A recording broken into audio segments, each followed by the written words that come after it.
Hi, hello everybody. I will hope you are fine. इस video में हम आप लोगों को फ्यूचर टेंस के पहले भाग के बारे में बताने वाले हैं और हम दो बातों पे इस वीडियो में बात करेंगे। पहला, इसका जो भाग है फ्यूचर इंडेफिनिट टेंस, इसे हम इसके जो सेंटेंस होते हैं, जो वाक्य होते हैं, हिंदी में किस तरीके से पहचानते हैं और अंग्रेजी में किस तरीके से हम इन्हें पहचानते हैं। तो आइए स्टार्ट करते हैं। हिंदी में इसकी पहचान क्या होती है? इस टेंस के हिंदी वाक्यों के अंत में मूल क्रिया में गा, गी, गे आदि अक्षर लगे रहते हैं और कार्य का करना या होना फ्यूचर टेंस यानी भविष्य काल में अनिश्चित पाया जाता है, कोई निश्चित नहीं होता है। तो इसकी पहचान क्या होती है? इस टेंस की मूल क्रिया में क्या लगा हुआ होता है? गा, गी, गे, गा, गी, गे। इस टेंस की मूल क्रिया इस टेंस के सेंटेंसों की मूल क्रिया में क्या लगा होता है? गा, गी, गे। जिन सेंटेंसों के अंत में, है ना, गा, गी, गे आता है, वो सेंटेंस कौन से टेंस के होते हैं? Future indefinite tense. Future indefinite tense के वो वाक्य कहलाते हैं। तो ये वाली पहचान थोड़ा शॉर्ट है, बहुत अच्छी है, लेकिन फिर भी इससे 1% की चीज़ें मिस हो जाती हैं। तो थोड़ा इसे और थोड़ा हम समझ लेते हैं डीपली। इसमें क्या होता है, थोड़ा हम और इसे एक्सप्लेन करते हैं। तो इस टेंस के हिंदी वाक्यों के अंत में इनकी मूल क्रिया में थोड़ा और डेफिनेशन को बढ़ा देते हैं, इनकी पहचान को थोड़ा और बढ़ा देते हैं। क्या लगा हुआ होता है? पहली पहचान एंगा, एंगी, एंगे।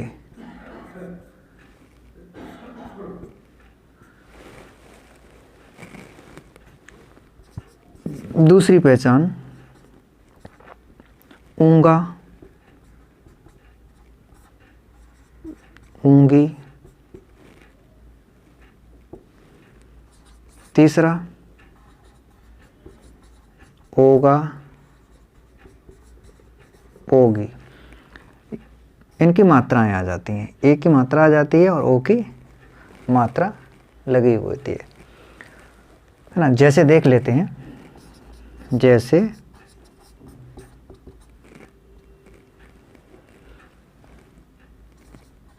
वो है कल बाजार जाएगा, वो है कल बाजार जाएगा। तो इस सेंटेंस के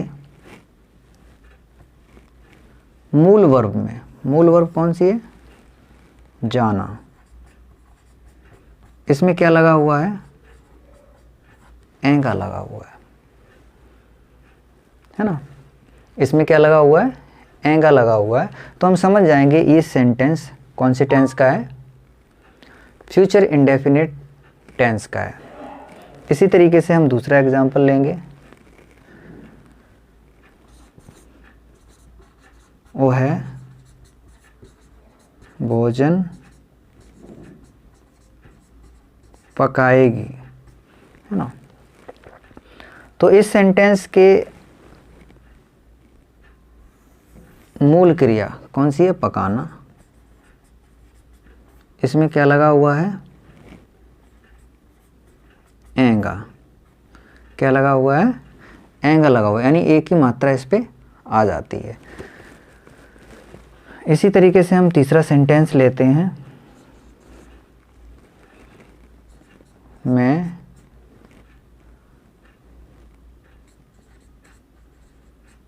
विज्ञान भी पढ़ाऊंगा।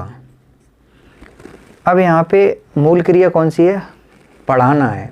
और मूल क्रिया में क्या लगा हुआ है, यहाँ पे मूल क्रिया क्या है, पढ़ाना, है ना, और इसमें क्या लगा हुआ है, ऊँगा लगा हुआ है, जो इसकी पहचान है। इसी तरीके से हम एक एग्जाम्पल और लेते हैं, थोड़ा बात को और स्पष्ट करते हैं। कल क्या होगा, कल क्या होगा। अब हमारी जो मूल क्रिया है, यानी जो बेस फॉर्म है, वो क्या है, होना। तो इसमें क्या है, होगा। मूल क्रिया कौन सी है, होना। इसमें क्या लगा हुआ है, ओ का, यानी ओ की मात्रा इसमें लगी हुई है। तो इनसे स्पष्ट ये हो जाता है कि जिन क्रियाओं के अंत में क्या लगा होना चाहिए, गा गी गे, ये तो अपनी सिंपल सी पहचान है ना। थोड़ा डीपली है, इसे देख लेते हैं। एगा एंगी एंगे, ऊँगा ऊँगी, ओगा ओगी ओंगे, है ना। ये जब शब्द आते हैं तो वह सेंटेंस कौन से टेंस का कहलाता है, फ्यूचर इंडेफिनिट टेंस। अब हम एक सेंटेंस लिखने वाले हैं, उसे आपको बताना है कि वह किस टेंस का सेंटेंस है। देख लीजिए,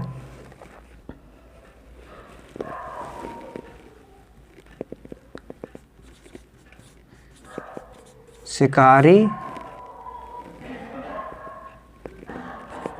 ने हिरन पर गोली दागी।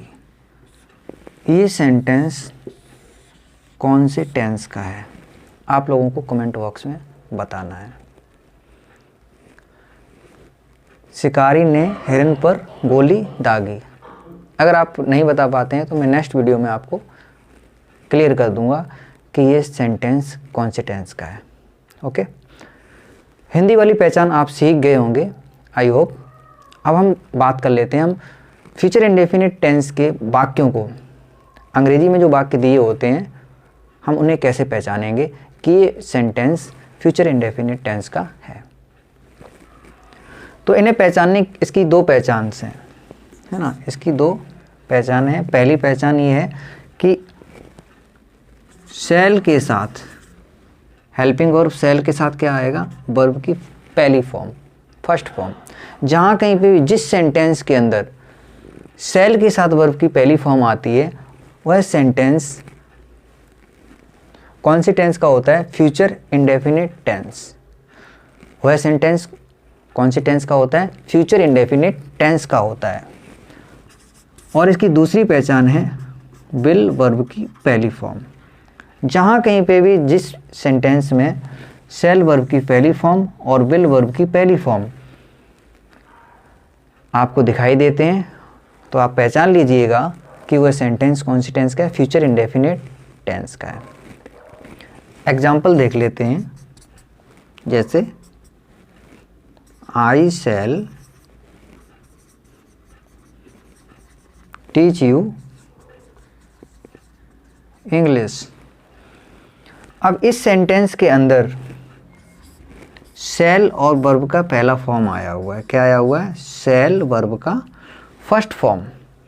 तो हम इससे पहचान लेते हैं, है ना, कि ये जो सेंटेंस है वो कौन से टेंस का है, फ्यूचर इंडेफिनिट टेंस का है।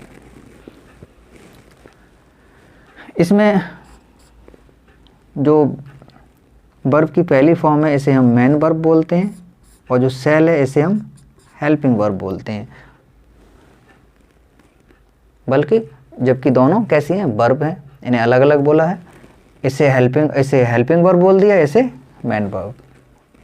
इनका जो मिलकर जो रूप बना, उस रूप को क्या कहा गया, future indefinite tense.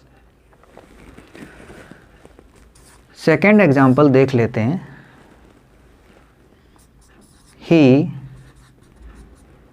he will go to market, he will go to market।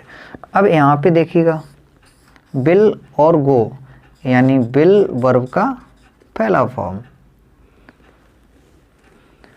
जहाँ कहीं पे भी ये आ जाता है विल वर्ब का पहला फॉर्म, फर्स्ट फॉर्म, जैसे कि इस सेंटेंस में आया हुआ है, तो ये सेंटेंस कौन से टेंस का है? फ्यूचर इंडेफिनिट टेंस का ये वाक्य है।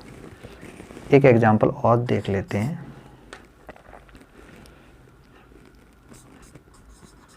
हाउ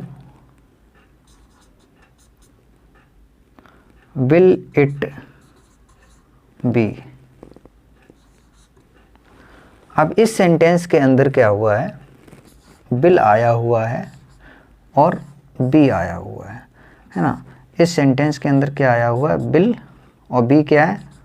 वर्ब का पहला फॉर्म है। तो हम इसे पहचान लेंगे कि ये कौन सा, ये सेंटेंस कौन से टेंस का है? फ्यूचर इंडेफिनिट टेंस का है। विल, यहाँ पे जो वी दिया है, बी क्या होता है? एक वर्ब होता है ना। इसके फॉर्म कौन कौन से होते हैं ये भी जान लीजिए आप। बी के जो फॉर्म होते हैं, बी में ये पहले फॉर्म होता है, पहली फॉर्म में आता है, इसमें इज, एम और आर। इसके सेकंड फॉर्म में आता है वॉज और वर।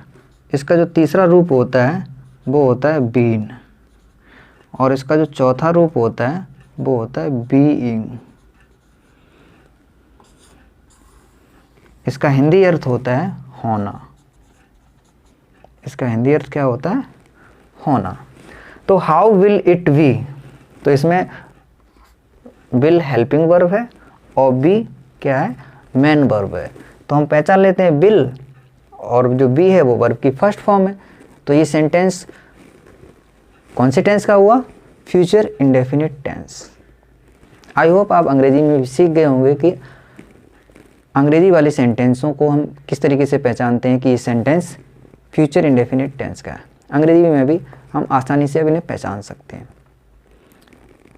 अगर आपका कोई सजेशन हो तो आप कमेंट बॉक्स में लिख सकते हैं। हाँ, और इस सेंटेंस का मैंने पूछा है ये किस टेंस का सेंटेंस है, इसे आप कमेंट बॉक्स में ज़रूर बताएं। और नहीं आप अगर बता पाते हैं तो हम नेक्स्ट वीडियो में मिलेंगे और आपको बताएंगे कि ये सेंटेंस किस टेंस का है। तब तक के लिए बाय।